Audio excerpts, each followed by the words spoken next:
Okay, well, let me go ahead and get started. So today we want to talk about resampling statistics. And to do that, I'm going to first give a little introduction to parametric statistics, um, and then just briefly talk about non-parametric statistics based on ranks. And then we'll get into the resampling methods, the bootstrap, jackknife, and random permutations, and then end up with some um, comments about using these in with real data sets. So with parametric statistics, as probably most people know, we have some theoretical distribution that's used to model the statistic like the mean or a proportion. And the theoretical distribution is going to be defined by at least one of the three of these three parameters. The central tendency, which can be the mean, the median, or the mode. Dispersion, which is variance or standard deviation. And then its shape, which is the skewness of the distribution. So the distribution that is front and center really to all statistics, parametric statistics, is the normal distribution. And the normal distribution is defined by its mean and standard deviation. And the values can range from, minus infinity to plus infinity. Um, and that's at the bottom there is just the formula for the normal distribution, which may or may not care about. But anyway, in the normal distribution, it has some properties that are really nice, where the curve is zero slope, that right at the peak is the mean or the median and the mode. The inflection point where the curve changes from convex to concave is conveniently at one standard deviation above or below the mean. And then at about two standard deviations above or below the mean is between those two are 95% of the area. And so that's where we get like a 95% confidence interval or a p-value of 0.05, which I'll illustrate here. So the normal distribution can be standardized by subtracting the mean from each value and then dividing by the standard deviation. And so this gives you a normal distribution with a mean of 0 and a standard deviation of 1. And so this is what's used in hypothesis testing and statistical analysis as the standardized normal distribution. And we refer to the standardized value as a z-score. There are other theoretical distributions that are used and that you probably have heard of or familiar with. The chi-square distribution, which is used for categorical data, contingency table, or goodness of fit. The t-distribution, which compares means and correlations. Then there's a Poisson distribution, which is used for analyzing counts. And then we have the F distribution, which is used in analysis of variance statistics. The thing about these distributions is that they're sample size dependent. And as the sample size approaches infinity or gets large, then they all tend to be look like a normal distribution. And so, for example, here are some t-distributions with different what we call degrees of freedom, and degrees of freedom is related to this sample size. And so you can see that it doesn't take very many patients or subjects or whatever to really get close to the normal distribution, or not the normal distribution, but the t-distribution. Well, it actually then is the normal distribution if you have a very, very large sample size. And so here's what the chi-square distribution looks like And you can see for the smaller n that it's right skewed. But as the sample size increases, you can see that it begins to look more like a normal distribution. And again, if we have a very large sample size, it will be a normal distribution. And then here's different Poisson distributions. And again, you can see that as the sample size gets large, even at 10 here, that the distribution starts to look more normal. And so then this is how hypothesis testing or statistical analysis is done, that you compute a test statistic like a chi-square or a t or F distribution, whichever you're interested in. I've used a normal distribution here or a z-score. And then the question is the test statistic greater than or equal to the specified cutoff? And so in a normal distribution here, the typical cutoff that's used is plus or minus 2 standard deviations from the mean, or more specifically, it's 1.96, but 2 is close enough. And so the area under the curve that is to the right of either plus or minus 2 standard deviations is 0.05. And that's then our alpha error rate or our p-value. So if we get a test statistic, in this case a z-score that's larger than 2 or less than a -2, then we're going to, as we say, reject the null hypothesis. And so we can conclude that our results are due to something other than sampling error. I just briefly then want to talk about non-parametric rank tests. And so these are called non-parametric tests because they're based on the ranks of the data, not the data themselves. So you know, if you're comparing two groups, you rank their data values, and then you can do these rank tests. And so like the Mann-Whitney test, or it's also called the Wilcoxon rank sum test, is the corresponding test, non-parametric test for the unpaired t-test, compares two independent groups. And then there's the Kruskal-Wallis one-way analysis of variance that's based on ranks.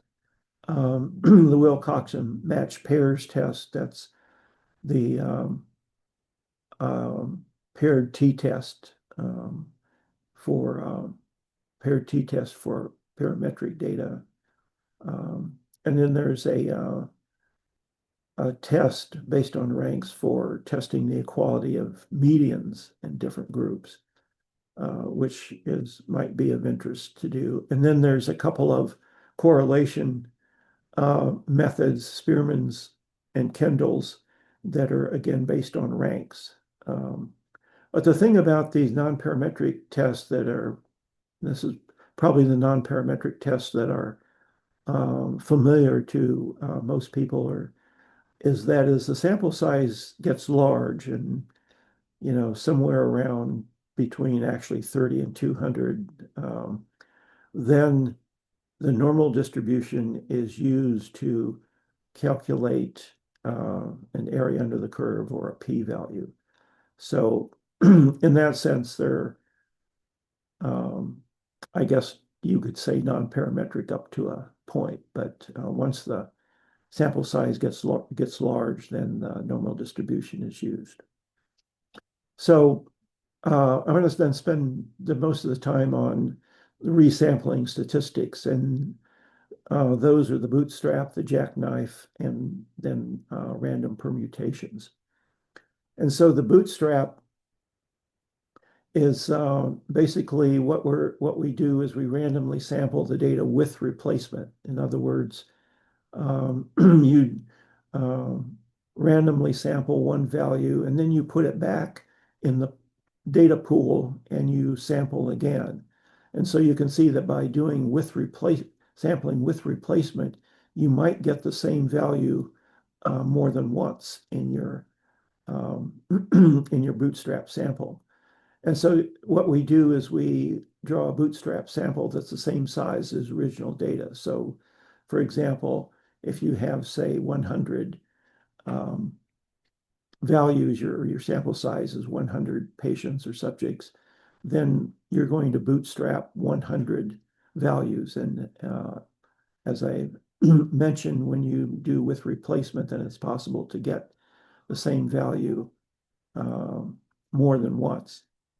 But we do a large number of bootstrap samples, usually around 250, 200, 250, somewhere in there is sufficient for most things that you want to do, that you want to calculate with the bootstrap. But sometimes we go larger, and I'll give an example of that, where we might want to do 5 or 10,000 bootstrap samples.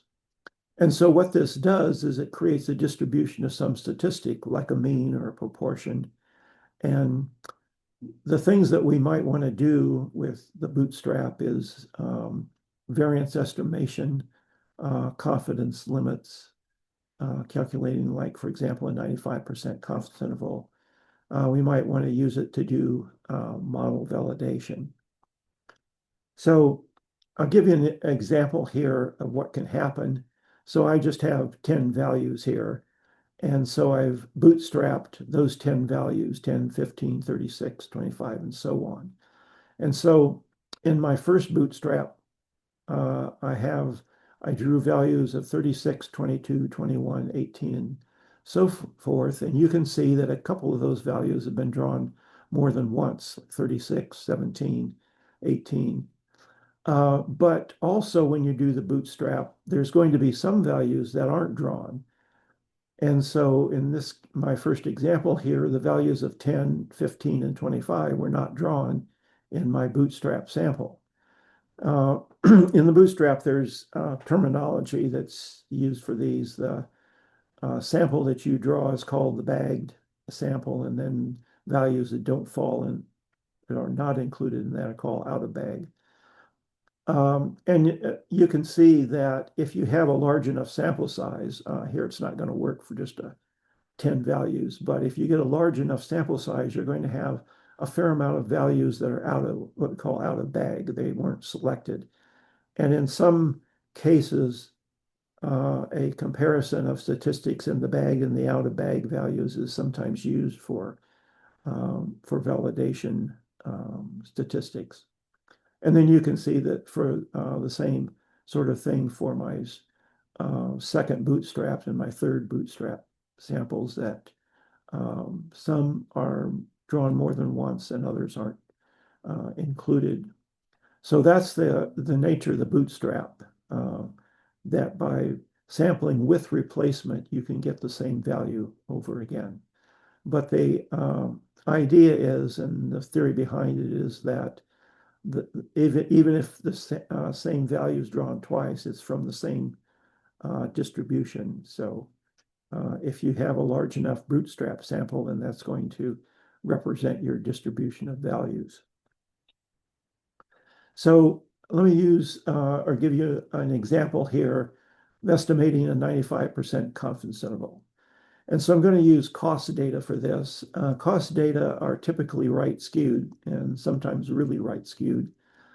So if we compute a normal base 95% confidence interval, that's probably not going to be accurate. So what we do is we bootstrap the data. I use 250 replicates in this example here. Well, actually, I did more, but so in doing the bootstrap, then the bootstrap data, what I want to do is I want to mark off the 2.5 and the 97.5 percentiles of the bootstrap distribution, and that will give me my 95% confidence interval. And so the example here I'm going to use is from some cost effectiveness data where we have a total cost of, forget what it is, maybe hospitalization or something like that, And with cost data, you usually have survival data, and we usually state that in terms of QALYs or quality adjusted life years. It's how long the patient survived, um, and it's quality adjusted by rating how well or not well they were in the observation period. And so here I have a data set of over 9,000 values.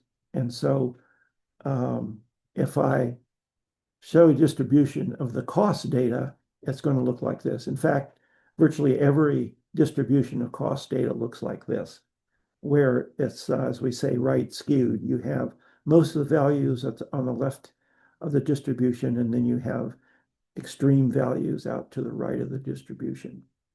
And so what we want to do then is we want to get a 95% confidence interval for this, whereas if we do it on the actual data, it's not going to be accurate enough. So here's some examples with different bootstrap size of the number of replicates that we draw. And so you can see that with 250, 1,000, 5,000, 10,000 bootstrap replicates, we get pretty much the same values, or at least they're in the same neighborhood. But there is a little bit of difference, and so it just kind of depends on your particular application, how many you want to draw. But as I mentioned, usually 250 to 500 is sufficient. But you can see that, for example, for the 10,000, the confidence interval is actually wider than the others, except for the 1,000 replicate bootstrapping. But and if we were to do a second bootstrap with, say, 1,000 replicates, we're going to get some values that are going to be slightly different, but hopefully close enough to the values we got in this bootstrap example. But that's one of the things about bootstrap, or when you do random sampling, you do it more than once, you're not going to get exactly the same values the second time. So I want to focus on, instead of the cost, the QALYs, the quality adjusted life years now. When we do this in cost effectiveness studies, we do what's called the dual bootstrap. We have to bootstrap both qualities and total cost at the same time. And so I put in a group identification here where they're assigned to either the treatment group, which is coded 1, or the control group, which is coded 0. And so what we want to do is we want to compare the two groups with respect to the qualities.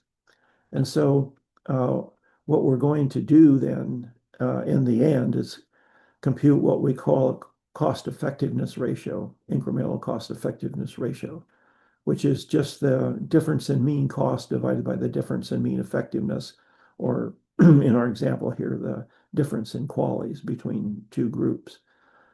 So you can see that our statistic here is a ratio, which we don't really know what the distribution of that ratio looks like. So that's why we do the bootstrap. And so what we get is a plot that looks like this, where here I think we've done, can't remember, 5,000 or 10,000 bootstrap replicates. And so we get a distribution of the ratio of cost difference to effectiveness difference. And in this case, I think I'm going to do cost effectiveness later on next year. But so if most of the replicates, bootstrap replicates, fall in what we call quadrant 1, that is the upper right quadrant here, then we can say that our treatment is cost effective. It's costs more, but it's more effective. So in terms of the bootstrap, that's basically the idea that we're going to randomly select observations with replacement. Okay, and the jackknife, which is commonly used in, and I'll give an example of that, in meta-analyses, is the idea of leave one out. So what we do is we start with a data set and we take one observation out and we calculate the statistic. Actually, it would be a pseudo statistic, but anyway, that's the basic idea. And so we take that one observation and we put it back into the pool of data, and then we take the next observation and we leave it out and we calculate the statistic. And so we do this repeatedly until every observation has been left out once.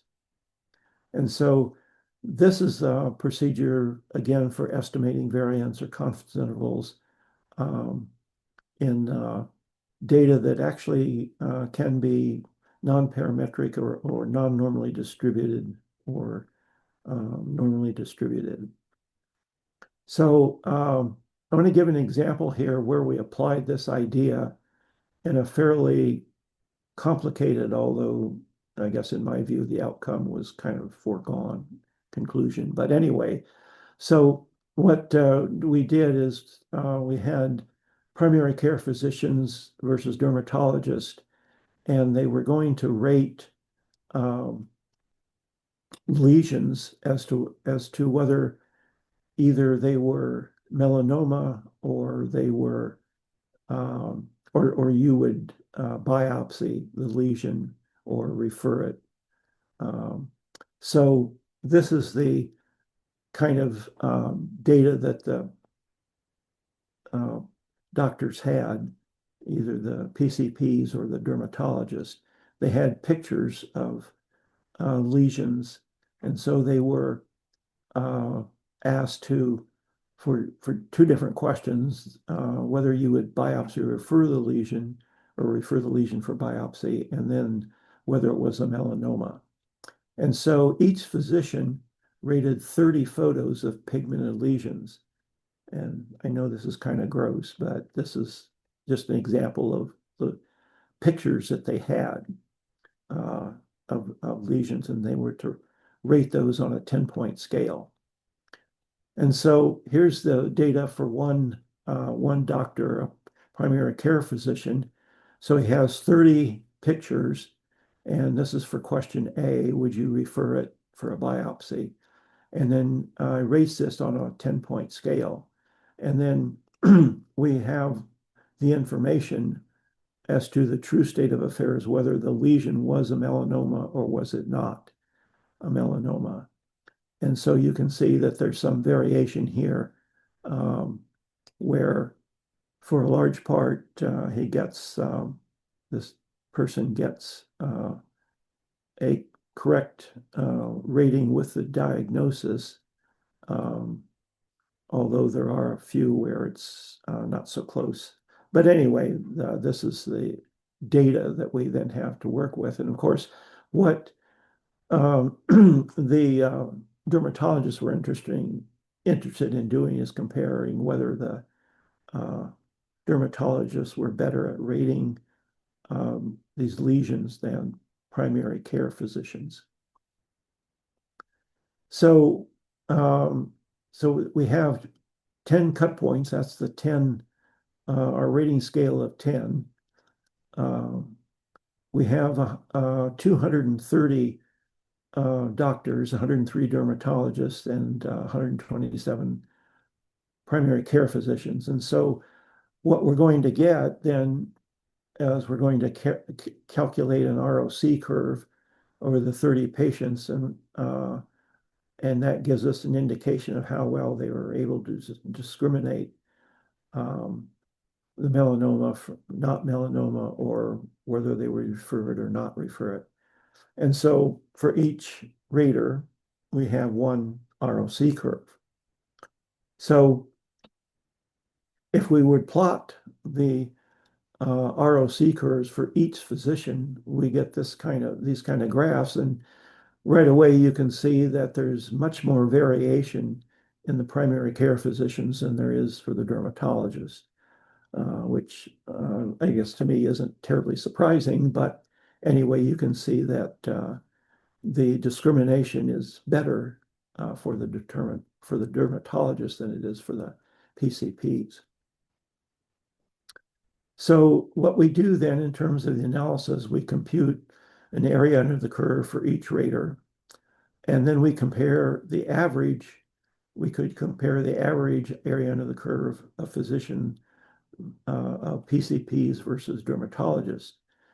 And so each rater has one AUC value, so we could do a t-test for differences in the mean AUC. But there's a problem with that in that each area under the curve is based on 30 patients, or actually pictures of patients. So there's sampling error or there's variability associated with each AUC because it's just not one patient and one AUC, it's based on 30.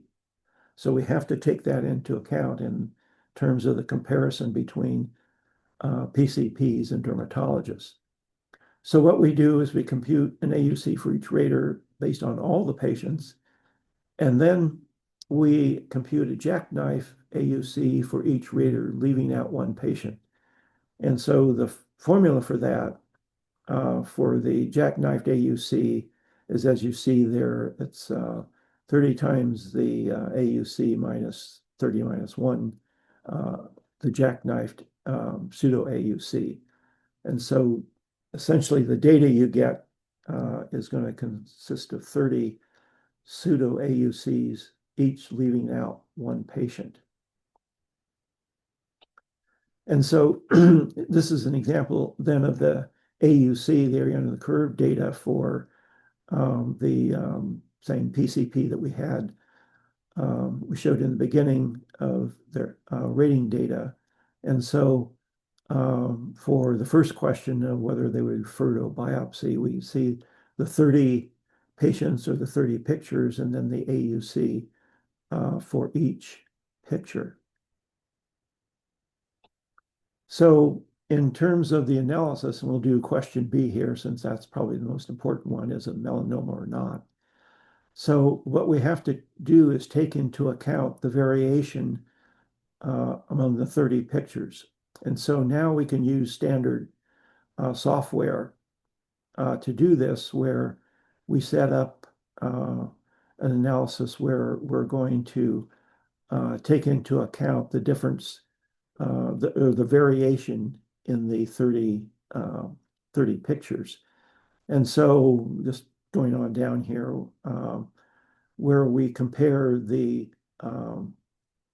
AUCs of the two doctor types, which is the very bottom line, where we get the value, the standard error, and then the t value, and then the probability, the p value, which is less than 0.0001. So it's significant. So there's a significant difference between the PCPs and the dermatologists, which at least I expected that in the first place. But anyway, we can then, what we're doing is we can, as we did in the statistical test, we can use standard software or parametric software to estimate and compare the AUCs. And so this is, I believe, R, where we do a linear mixed effects, where we're taking into account the random variability of the pictures. And so we can then estimate the mean AUCs for, in this case, question B. And so we see that the area under the curve for the PCPs is 0.797 or almost 0.8. For the dermatologist is 0.89. And as we saw before, this is statistically a significant difference. So what we did in this analysis is what's called a semi-parametric model, where we use the jackknife to estimate variability among the 30 pictures, and then the corresponding area under the curve, which is the non-parametric part of it.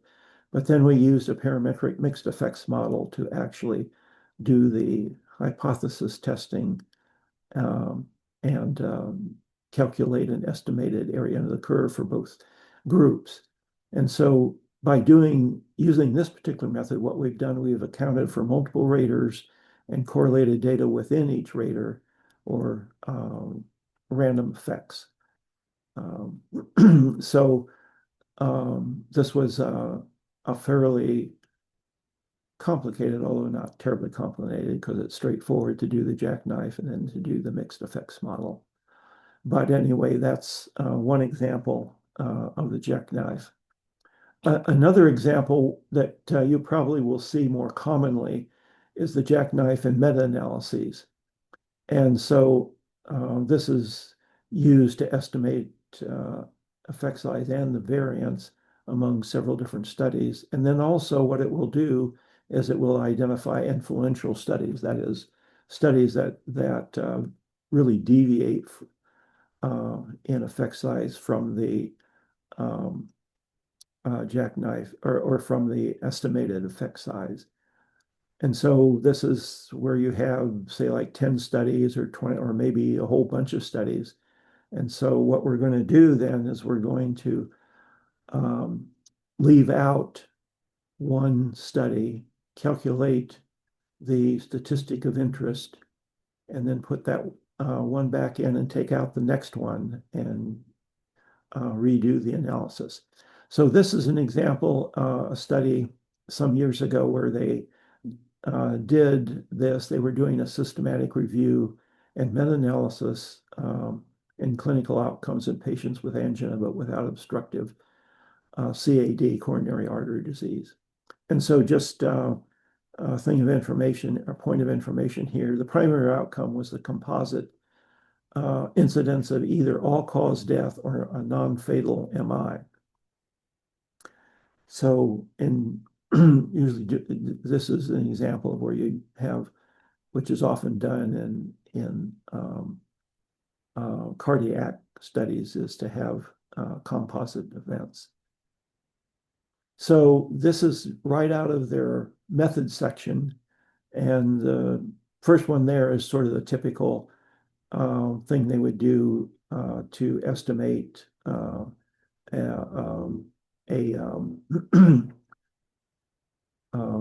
result in terms of a pooled estimate of effect. But it's at the second one that I've highlighted here, where then what they did and what you'll see probably in most meta-analyses now is that they performed a jackknife, which gives you a sensitivity analysis. And so, as I mentioned, that's basically what you do. You take out one, calculate the effect size. You take out, or put that one back, take out another one, and recalculate however many times you want to do that.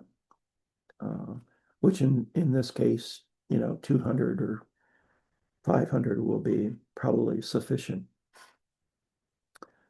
So here's and this study had a paper had a lot of studies in it. And this is the original forest plot where you can see that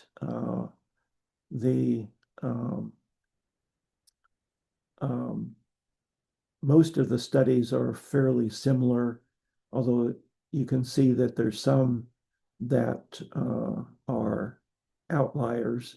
They give something different from most of the other studies.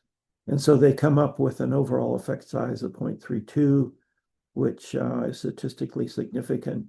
The 95% confidence interval being between 0.24 and 0.39, so it doesn't include one.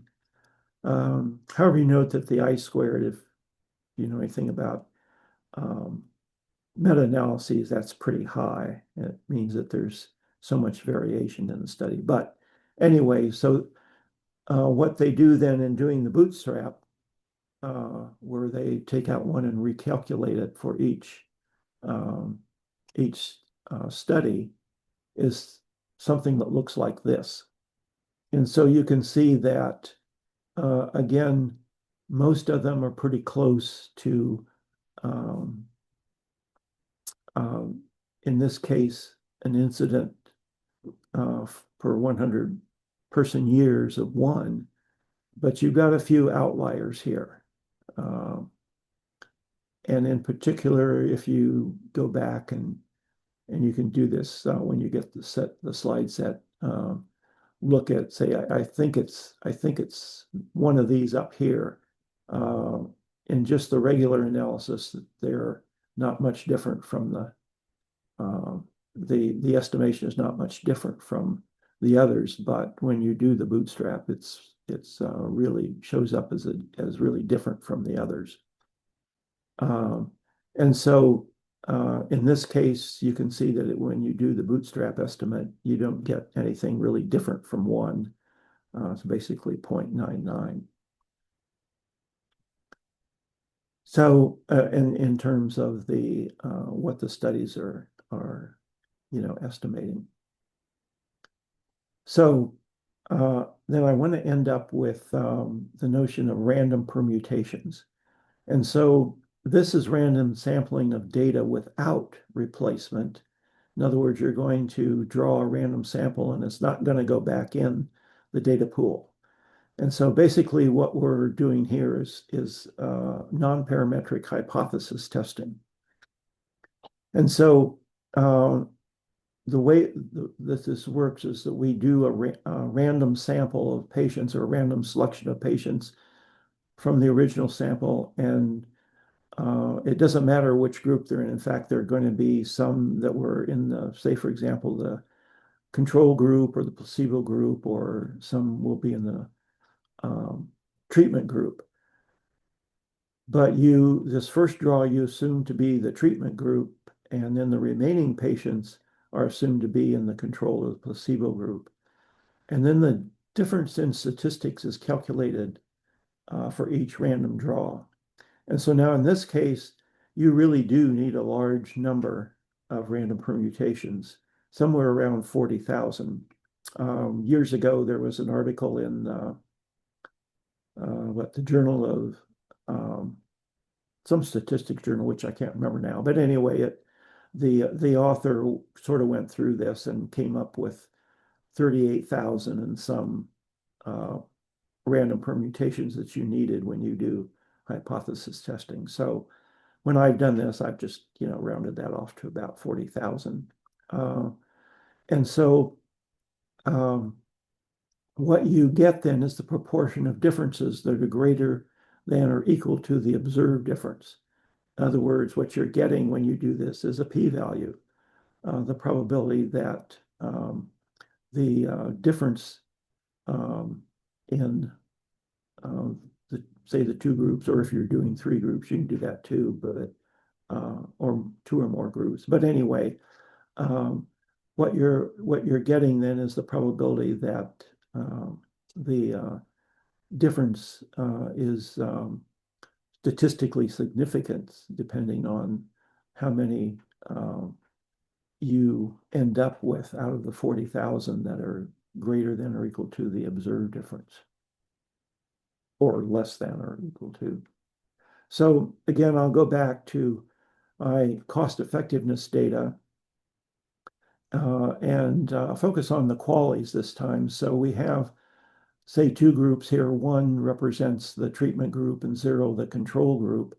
And so we want to compare their qualities, their quality adjusted life years. So if we were to plot the distribution of qualities, you can see that in contrast to the cost distribution, the qualities are left skewed. In other words, you have most of them, they're out at the higher end, and then you've got a few that are at the smaller end of the distribution. So again, very non-normally distributed. So if we were to do just a parametric hypothesis test, which is just a t-test, and this is in Stata, it's going to look like this in whether you do R, SAS, or whatever, but you're going to get a mean for each group. So there were 4,652 in the treatment group and a few more in the control group. The means are 3.61 and 3.56. And so if we do our t-test, then we can see that if we're doing a two-sided test, we get a p-value of 0.02. And in this case, we're probably more interested in the one-sided test where we're going to test whether the mean value for the treatment group is greater than the mean value for the control group or the placebo group. And in this case, it is, even though it's a small difference, it's going to be statistically significant because we've got, 9,000 plus observations here. So it's going to be statistically significant if we just do, if we do the standard parametric t-test. However, since our data is so skewed, we might want to do something else. And so that's where we're going to do a random permutation. And so the number in each group, 4652 for the treatments and 4656 for the controls.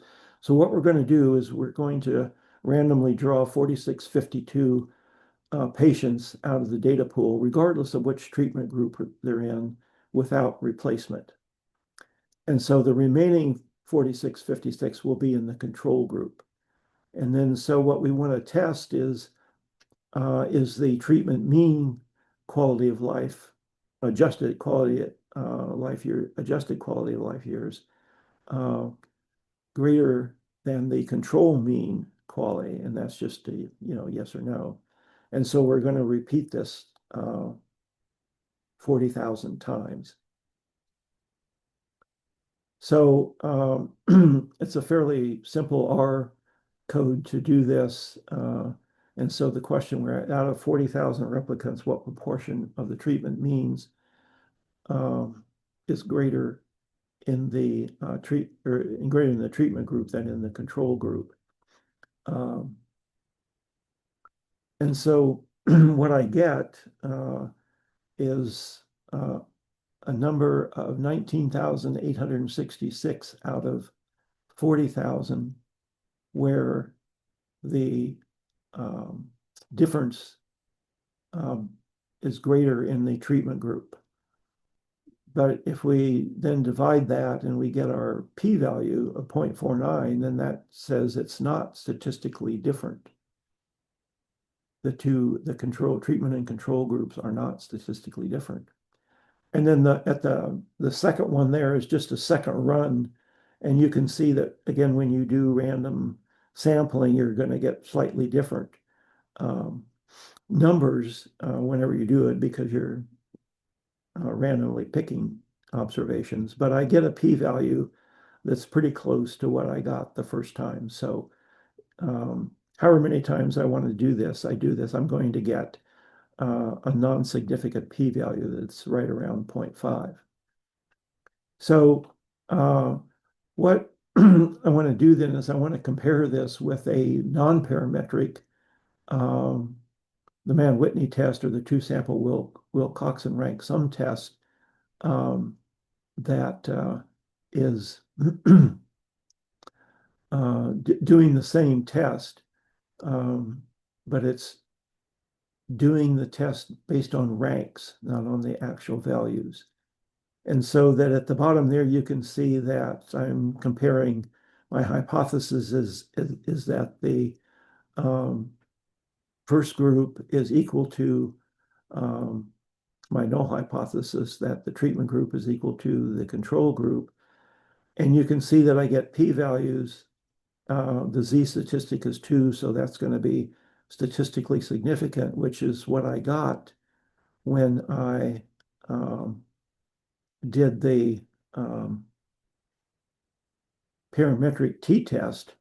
But if I look at the one-sided test, which I'm interested in, is the treatment group greater than the control group, then you see that my p-value is 0.51, which is or surprisingly or not surprisingly, really close to the random permutation analysis.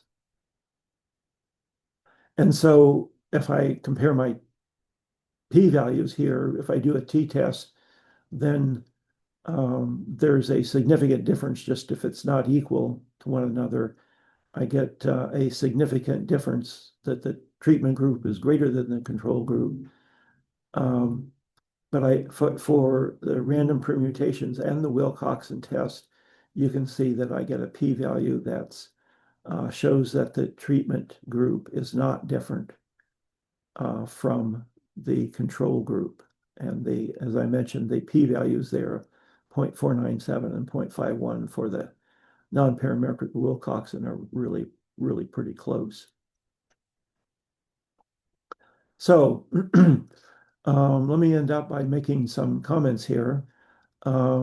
First of all, that the parametric statistics are quite robust. And what we mean by that is that you can violate the assumptions of normality fairly to a great extent even, and come up with a valid test.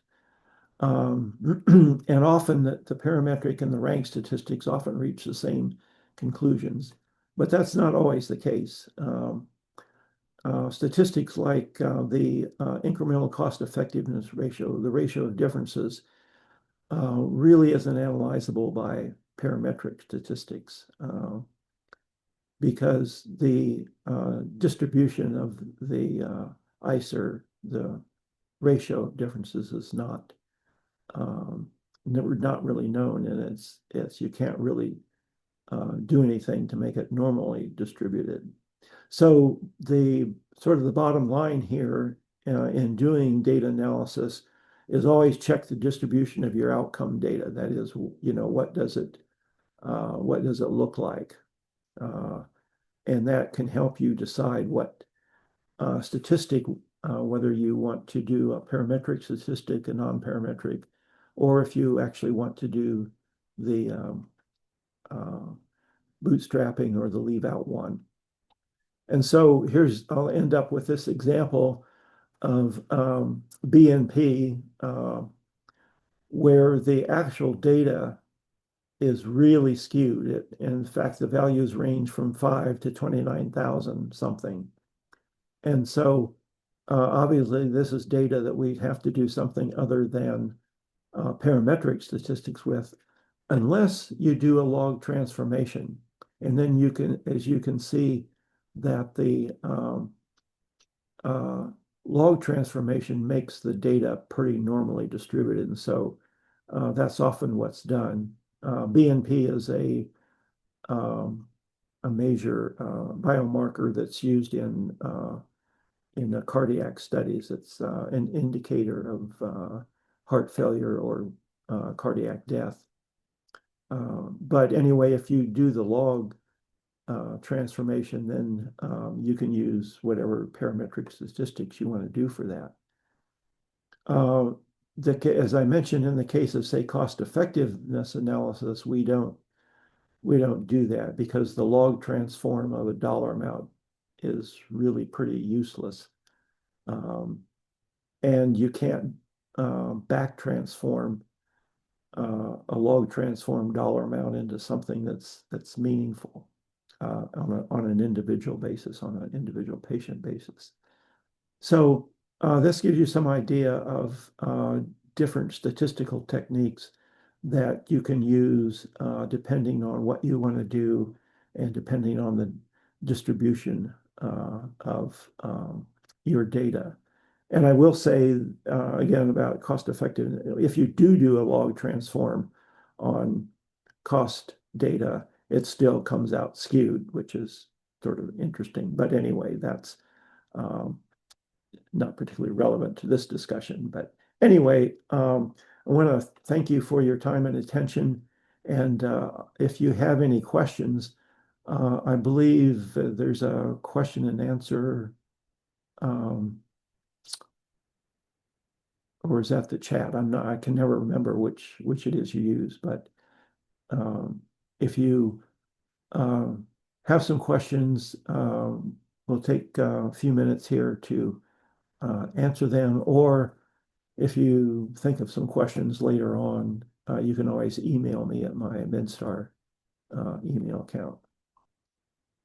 So I'll stay on for a few minutes if there's any questions or comments. Otherwise, again, thank you for your time, and we will continue our statistics seminar in January. We're not going to do one in December because of the holidays.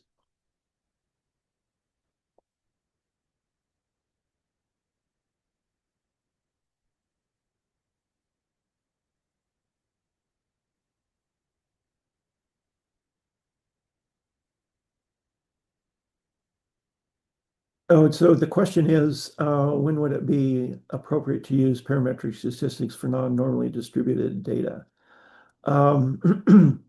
So it's in the case where the non-normality is not that great. So if you did a test and you found that the data was non-normally distributed, you could do both to, sort of check it out. But a lot of times you can like I say, as I had on a previous slide, the parametric statistics are pretty robust. And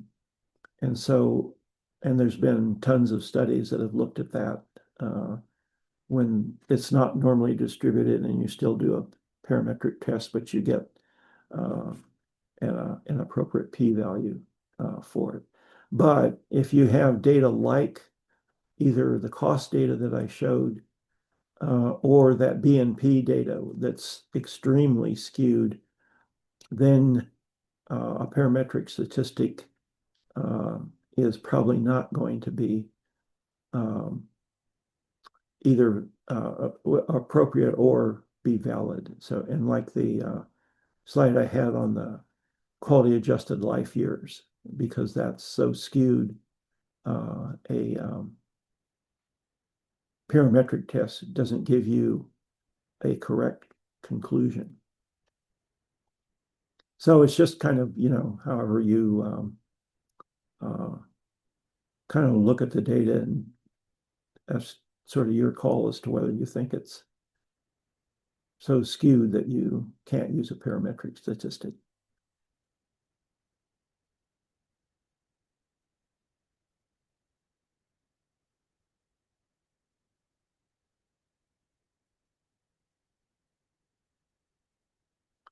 Great, you're welcome.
Okay, well, if there are no more questions, then as I mentioned, we will talk again in January. Thank you again for your time and attention.